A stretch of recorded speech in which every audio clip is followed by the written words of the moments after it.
Hello everyone, आप सब कैसे हैं। मैं उम्मीद करता हूं कि बहुत अच्छे होंगे और अपनी पढ़ाई को बहुत अच्छे से कर रहे होंगे। मैं आकाश कुमार बढ़ाना आईसीटी वर्चुअल क्लासरूम में बहुत बहुत स्वागत करता हूं मेरे प्यारे बच्चों। जैसा आपको पता है, लेसन नंबर 5 हम लोग प्रारंभ कर रहे हैं।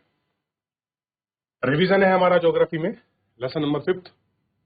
तो खनिज और ऊर्जा संसाधन कैसा है आपका? खनिज और ऊर्जा संसाधन को हम लोग देख रहे हैं। क्लियर है? तो सबसे पहले मैं हम लोग खनिजों के बारे में पढ़ चुके हैं, ऊर्जा को भी हम जानते हैं। हमने ऊर्जा के प्रकार को पढ़ा है, नवीकरणीय, गैर नवीकरणीय, जिनको हम रिन्यूएबल कर सकते हैं और जिनको हम रिन्यूएबल नहीं कर सकते। ठीक है, हम लोग कोई आपका पहली बार पढ़ रहे हैं, ठीक है। पहले भी हम लोग इसको पढ़ चुके हैं, देख चुके हैं। हेवन अपने पिता के साथ दूर गांव में एक गुवाहाटी यानी कि असम असम से आया है। कौन आया है? हेवन।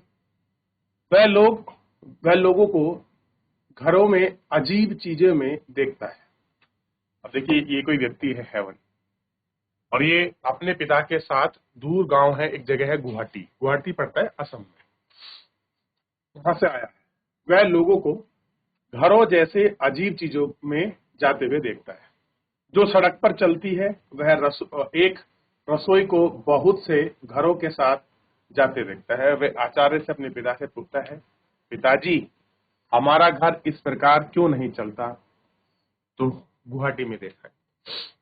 देखिए, असम का गुवाहाटी और प्लेन के एरिया में अंतर है।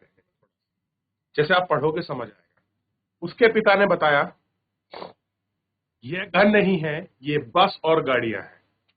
हमारे घर की तरह ईंट व पत्थर की नहीं बनी, इन्हें लोहा और एल्युमिनियम से बनाया है। किससे बनाया है?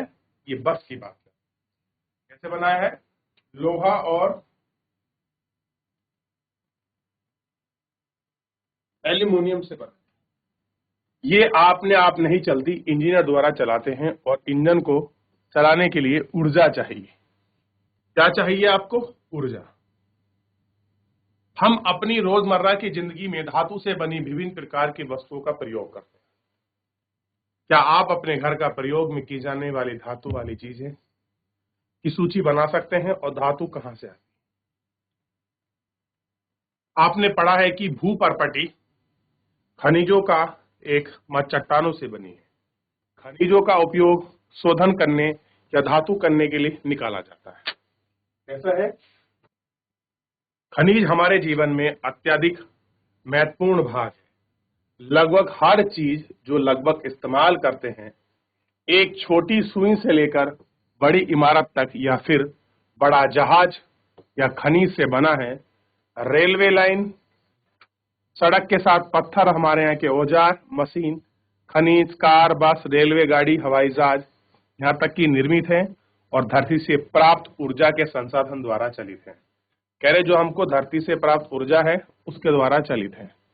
यहाँ तक कि खनिज होते हैं, उन्हें हम खाते हैं। मनुष्य विकास के सभी अवस्थाओं में अपनी जीविका की सजावट और त्योहार और धार्मिक अनुष्ठान के लिए खनिज का प्रयोग करते हैं। आगे बढ़ रहे हैं हम लोग, देख लिया। चलिए आगे बढ़ जाते हैं। अब खनिज व दंतमंजन, दंतमंजन का समझ जो हम लोग पेस्ट यूज करते हैं। एक ज्वलन मुस्कान, दंतमंजन आपके दांत को सफा करते हैं, और कुछ अपघर्षण खनिज यानी कि सिलिका, चूना पत्थर, एल्युमिनियम ऑक्साइड, फॉस्फेट खनिज की मदद है, और आपका फ्लोराइड जो दांतों को गलाने से रोकता है। तो आपको पता होना चाहिए फ्लोराइड का प्रयोग किस लिए करते हैं? दांत ना गलें उनके लिए हम आपका प्रोटेक्शन या प्रोटेक्ट के लिए यूज करते हैं। फ्लोराइड नामक खनिज से प्राप्त अधिकतर दंतमंजन टिटेनियम ऑक्साइड के सफेद बने हैं। टिटेनियम जो ऑक्साइड होता है उसी कारण ये व्हाइट होते हैं। क्लियर है? क्यूरलाइट, इमेनाइट, मोनोजाइट नामक खनिज प्राप्त हैं जो कुछ दंतमंजन में चमक प्रदान करते हैं, और उनके कारण है अभ्रक। तो टूथपेस्ट व पेस्ट में पेट्रोलियम से प्राप्त प्लास्टिक की बनी होती है। ट्यूब यानी कि जो हमारे पास की ट्यूब होती है, बत्ती होती है, जो आपका पैकेट है उसका, तो उसकी रैपिंग है। अब ये बताइए कि ये खनिज कहाँ पाए जाते हैं? तो हमें कुछ एडिशनल जानकारी मिली है। जैसे फ्लोराइड होता है, धातु मंजन में आपका टाइटेनियम ऑक्साइड्स होता है, टूलराइट, इमेनाइट, मेनोजाइट होते हैं, चमक करते हैं। और टूथपेस्ट व पेस्ट की जो ट्यूब होती है और पेट्रोलियम से प्लास्टिक की बनी होती है। जो पैकेजिंग आती है ना, चाहे क्लोजअप हो, कोलगेट है, पेप्सोडेंट है, एंकर है, उनका जो कवर होता है वो कैसा है, सब इसी पेट्रोलियम से प्राप्त प्लास्टिक से बनी होती है। क्लियर है? तो प्लास्टिक से बने उत्पाद क्यों महंगे हैं? क्योंकि वो पेट्रोलियम बेस निर्मित है, उनको बनाने के लिए पेट्रोल जो है या पेट्रोलियम यूज किए जाते हैं बेस मटेरियल के रूप में। क्लियर है? उसी के साथ हम देखते हैं उनका बेस्ट मटेरियल है वेस्ट। जरा ध्यान देके सोच के बताइए कि रोशनी देने वाले बल्ब में कितने खनिज प्रयुक्त होते हैं। आप देखते हैं बल्ब लगा होता है, उस बल्ब में टंगस्टन धातु का एक एलिमेंट लगा होता है जो चमकता है। लेकिन हालांकि आज एलईडी, एलसीडी, ट्यूब, सीएफएल, इन चीजों में चीजें आपके रिप्लेस हो गई। तो सभी खनिज वस्तुओं को खनिज की आवश्यकता होती है। खनिज के बिना जीवन प्रक्रिया नहीं चल सकती। हमारे कुल पौष्टिक उपभोग का केवल 0.3% भाग ही खनिज है। यद्यपि इतने महत्वपूर्ण और गुणकारी हैं तो वे हम 99.7% भोजन पदार्थ में असमर्थता रहती है। कैसी है? इनमें असमर्थ। जरा ध्यान देकर सोचिए कि भोजन पदार्थ पर अंकित पोषक तत्व को इकट्ठा करता है। कैसा करते हैं? इन सब चीजों को हम लोग इकट्ठा करते हैं। भूवैज्ञानिक के अनुसार खनिज एक प्राकृतिक रूप से विद्यमान सरलतम रूप है। क्लियर है? जिसमें एक निश्चित आंतरिक संरचना है। खनिज प्रकृति के अनेक रूपों में पाया जाता है। कैसा है? खनिज आपका अनेक रूपों में आपका पाया जाता है, जिसमें कठोर हीरा व नम चूना तक सीमित है। कठोर हीरा है और नरम चूना है, ये सारी चीजें इसमें आपका निर्मित है और है। क्लियर है? इनको हम आपका देख सकते हैं। ध्यान रहेगा इतना। आप चट्टानों के विषय में पहले ही पढ़ चुके हैं। चट्टान खनिजों के समरूप तत्व के यौगिक है। कैसे हैं? चट्टानों के विषय में पढ़े हैं और पहले ही पढ़ चुके हैं कि चट्टान खनिजों के समरूप तत्व के यौगिक है। कुछ चट्टान चूना पत्थर केवल एक ही खनिज से बनी है, लेकिन अधिकतर चूना पत्थर अनुपात के अनेक खनिजों का योग है। 2000 से अधिक खनिजों की पहचान की जा चुकी है। अधिकतर खनिजों में केवल कुछ ही खनिज बहुत आया है। और कैसा है? कुछ ही खनिज ऐसे हैं जो बहुत अधिक मात्रा में पाए जाते। देखिए, एक खनिज जो निश्चित तत्वों का योग देता है। एक खनिज है जो निश्चित तत्वों का योग देता है। उन तत्वों का निर्माण उस समय के भौतिक रसायन परिस्थितियों का परिमाण है। इसके फलस्वरूप ही खनिज में विविध रंग, कठोर, चमक, घनिष्ठ विधियां और क्रिस्टल पाए जाते हैं। भूवैज्ञानिक इन्हीं विशेषताओं पर आधारित खनिज का वर्गीकरण करते हैं। क्या करते हैं? इन्हीं खनिजों का वर्गीकरण यानी कि क्लासिफिकेशन करते हैं कि कैसा खनिज है, क्या है, किस बेसिस पर है, इन सबको आपका देखते हैं। क्लियर है? ध्यान रहेगा कि खनिज कैसे हैं, क्यों इनका क्लासिफिकेशन करा जाता है। क्लियर है? तो इतना थोड़ा सा आपको देखना होगा, इतना आपको इनको जानना। ठीक। भूगोल वेदता और वैज्ञानिक द्वारा खनिज का अध्ययन, जो हमारे ज्योग्राफर हैं और जो हमारे जियोलॉजी के आपके साइंटिस्ट हैं, वो इन सब चीजों का स्टडी करते रहते हैं proper time to time. Clear है? भूगोल वेदता स्थल आकृतियों की बेहतर जानकारी हेतु खनिज का अध्ययन और भूपृष्ठ के एक अंश के रूप में करते हैं। भूगोल वेदता खनिज संसाधनों का वितरण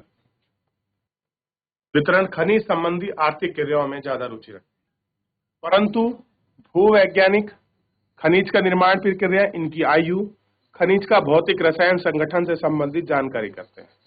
तो इन सब चीजों पर हम लोग आपका देखते हैं। आगे बढ़ रहे हैं। सामान्य और वाणिज्यिक व्यापार उद्देश्य हेतु खनिज निम्न प्रकार में वर्गीकृत है। कैसे हैं? निम्न प्रकार में वर्गीकृत है। आयत शब्द का प्रयोग खनन महत्व के लिए, ऐसा कर रहे हो खनन महत्व के लिए ही होता है। खनिज अयस्कों में पर्याप्त मात्रा में है। खनिजों के खनन की सुविधा का निर्माण संरचना पर निर्भर करता है। खनन आधुनिक मूल्य में निर्धारित करते हैं। हमारे मुख्य शैल समूह समझना अत्यंत आवश्यक है। ये खनिज पाए जाते हैं, निम्न शैल समूह से प्राप्त होते हैं। बहुत सारे निम्न लोअर शैल समूह हैं, इनमें आपका ये सारी प्राप्तांक हमको इसमें दिखाई देते हैं। आग्नेय तथा कायांतरित चट्टान, दरार, जोड़े, भ्रंश, वेल, ये सारी चीजें पाए जाते हैं। छोटे जमाव सिराओं के रूप में वृहद जमाव में पाए जाते हैं। इनका निर्माण भी अधिकतर समय में होता है और ये अंतराल में गैसीय अवस्था और दरारें भूपृष्ठ की ओर धकेल देते हैं। ठंडा होकर जम जाते हैं। धात्विक खनिज हैं, जस्ता, तांबा, जिंक, सीसा आदि इस तरह की सिराओं में जमाव से प्राप्त होता है। तो तांबा हो गया, जिंक हो गया, ये आपका जब उद्भेदन होता है तो इस सिराओं में बढ़ जाते हैं और जमे हुए हमको एक जमे के रूप में आपका दिखाई देते हैं और जमाव के रूप में हमको मिलते हैं। क्लियर है? ये आपको देखना है। तो जमाव के रूप में अलग अलग प्रकार से हमको दिखाई देते हैं। आगे बढ़ जाते हैं और चैप्टर को हम लोग पढ़ते हैं। ठीक है, तो इतना हमारा बेसिकली हो चुका है। अनेक खनिज अवसादी चट्टान के अनेक खनिज स्तरों परतों में पाए जाते हैं। इनका निर्माण, क्षतिज, परेत, निक्षेप, जमाव, परिमाण और इन सब के रूप में हम लोग इनको देखते हैं। निक्षेपण, सतह, जमाव का परिमाण है। कोयला, कुछ अन्य प्रकार का लोहा का निर्माण लंबी अवधि के लिए आपका किया जाता है।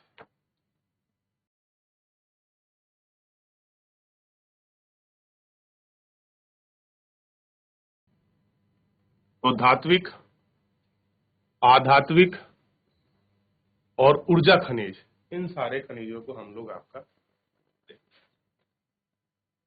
लोहा धातुएं, लोहा अंश, लोहा अयस्क, मैग्नीज, निकिल, ये सारी चीजें आ लोहा, तांबा, सीता, जस्ता है और बहुमूल्य खनिज के रूप में देखते हैं। इन सबको हमने देखते हैं कि आधात्विक में कौन सा है और ऊर्जा में आप पेट्रोलियम, प्राकृतिक गैस, कोयला, इन सबको एड ऑन करते हैं। अभ्रक, नमक, पोटाश, चूना पत्थर, इन सबको आपका रखा जाता है। क्लियर है? और धात्विक में देखिए लोहा है, लोहे में इनको रख लिया। बहुमूल्य में सोना, चांदी और प्लेटिनियम, इनको हम लोग रखते हैं। ये क्लासिफिकेशन हम लोग आपका एक बार पहले भी देख चुके हैं, तो ऐसा नहीं है कि हमने पहली बार देख रहे हैं। आपको लर्न होगा, मैं ऐसे एक्सपेक्टेशन आपसे कर सकता हूँ। देख लिया। खनिज की उपलब्धता, खनिज कहाँ पर पाए जाते हैं? अयस्कों में पाए जाते हैं या किस खनिज का अन्य अवयव तत्वों का मिश्रण संचलन है? उष्मा का दबाव परिमाण है। अवसादी चट्टान दूसरी श्रेणी में जिप्सम, पोटास नामक सूक्ष्म सोडियम के सम्मिलित है और विशेषकर सूक्ष्म प्रदेश और वाष्पीकरण के रूप में सफल होता है। इन सब चीजों को आप अच्छे से देख सकते हो। खनिज के निर्माण में एक अन्य विधि धरातलीय चट्टानों का अपघटन है। चट्टानों का घुलनशील तत्वों का अपरदन के पश्चात अपशिष्ट चट्टानें रह जाती हैं। बॉक्साइट का निर्माण इसी प्रकार होता है। पहाड़ियों के आधार और घाटी रेत जलोढ़ जमाव के रूप में खनिज निक्षेप, प्लेसर निक्षेप के नाम से जाने जाते हैं। जल द्वारा घनित नहीं होते। इनका सोना, चांदी, टीन और प्लेटिनियम प्रमुख है। कैसे हैं?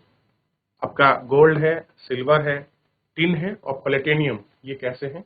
ये आपके बेसिस हैं। ये रेत वगैरह के जलोढ़ निक्षेप में आप यहाँ पर आपको मिल जाते हैं। सिलिका में भी, रेत में भी आपकी जो है चांदी की परसेंटेज। तो महासागरीय जल में भी विशाल मात्रा में खनिज पाए जाते हैं, लेकिन इसका अधिकांश प्रयोग एक आपका विकसित होने के लिए आर्थिक सार्थकता होता है। सामान्य नमक कारक मैग्नीशियम ब्रोमाइड ज्यादा समुद्री प्रगति है और महासागरीय तली में मैग्नीज ग्रंथिकाओं में धनी है। तो इस बेसिस पर ये सारी चीजें हैं। ठीक है, अभी हम रेड हॉल के बारे में पढ़ेंगे, लेकिन आपको यहां तक पूरा क्लियर होना चाहिए। देख लिया?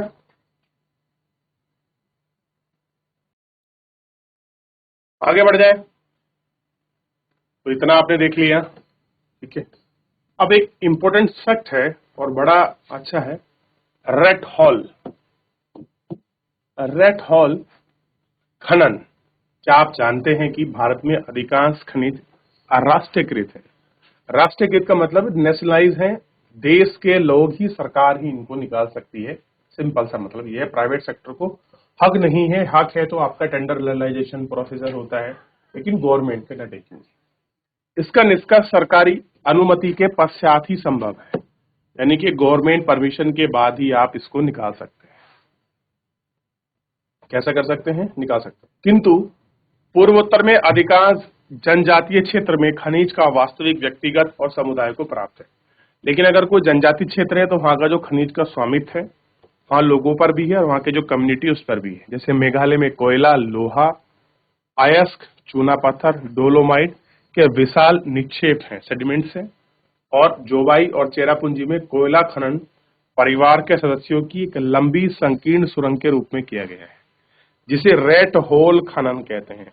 तो रेट होल क्या है? लोहे की खनन की जो सुरंग है उसको रेट होल कहते हैं, कोयले की सुरंग है। नेशनल ग्रीन आपका ट्रिब्यूनल, तो GNT नेशनल ग्रीन आपका ट्रिब्यूनल है और न्यायिक आपका ट्रिब्यूनल है और इसको कोर्ट ही गठन करती है। और इस क्रियाकलाप को अवैध यानी इनलीगल बताया है और सलाह दी है कि इसको तुरंत रोक दिया जाए। तो रेट हेल को उन्होंने क्या बताया? GNT ने बैन किया है। क्लियर है? अब आप कोई भी ऐसे हर मसले में कोर्ट नहीं आपका जा सकते, इसके लिए आपको ध्यान रखना होता है। चलिए, तो लेक्चर हमारा पूरा हो चुका है, हमने देख लिया है, रिवीजन भी कर रहे हैं। तो आज के लिए इतना ही, मिलेंगे नेक्स्ट लेक्चर में। तब तक अपना ध्यान रखिए, स्वस्थ रहिए, अपनी पढ़ाई को अच्छे से करते रहिए।